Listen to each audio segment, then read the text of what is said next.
Journey to the West, Chapter 15, Tea with a Dragon.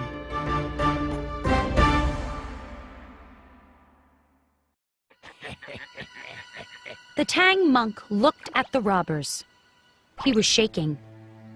I'm sorry, He said, but we're just monks. We don't have any money. Then give us whatever else you have. said one robber. He came closer. Please, sir. Said the monk. We... Wukong put up his hand. I'll deal with these robbers, master. Wukong approached the men. They all laughed. Look at the little monkey. Said one of them. Wukong laughed too. Yes, I am a monkey. And I am rather small, it's true. He removed the iron bar from his ear. But you should be scared of me anyway. His iron bar grew, and his eyes flashed red with anger. The monkey is a spirit! Cried one man. Run! Cried another. The robbers tripped over one another, trying to get away. Wukong raised the iron bar, ready to strike. Stop, Wukong. Cried the Tang monk.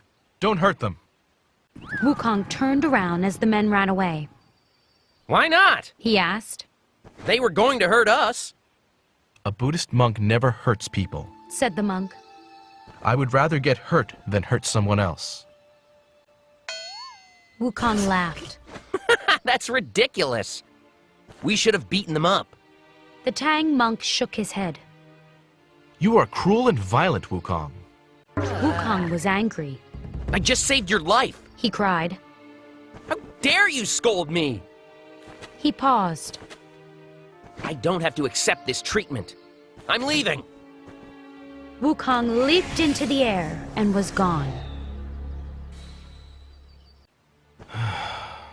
The Tang monk sighed and then continued his journey. Later that day, he saw an old woman. Monk, Said the woman. where are you going? I'm going to the Western Paradise. Said the Tang monk. Don't you have anyone with you? Asked the woman. You can't go there alone. I did have a companion, Said the Tang monk. but he got angry when I scolded him for being violent. He left. Your companion will come back. Said the woman.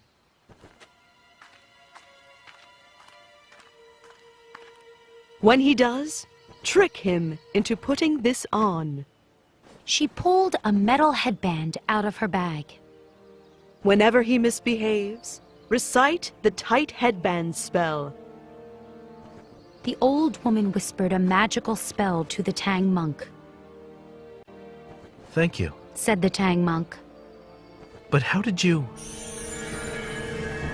There was a flash of bright light, and the woman rose into the air.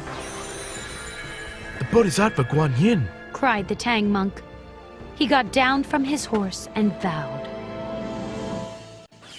Meanwhile, Wukong sat in the palace of the Dragon King of the Eastern Sea. He and the Dragon King were drinking tea. I hope you've learned from your punishment. Said the Dragon King. Yes, I have. Said Wukong. I won't cause any more trouble for the Jade Emperor. The Dragon King sipped his tea. What will you do now? I was traveling west with a monk to get scriptures from Buddha. Said Wukong. I promised Guan Yin I would do it. The Dragon King smiled. That's wonderful. Wukong shrugged. Yes, well, I'm not doing it anymore. The Dragon King put down his teacup. Why not? That monk had a bad attitude. Said Wukong. He yelled at me. He said I was cruel and violent. The Dragon King coughed nervously. Well, Wukong, the monk has a point. Wukong glared at the king. What do you mean? The king hesitated and then said, You are violent sometimes. Wukong folded his arms and looked at the ground. The Dragon King continued. Not only that, but you made a promise to Guan Yin. Perhaps, Wukong, it is you who has a bad attitude?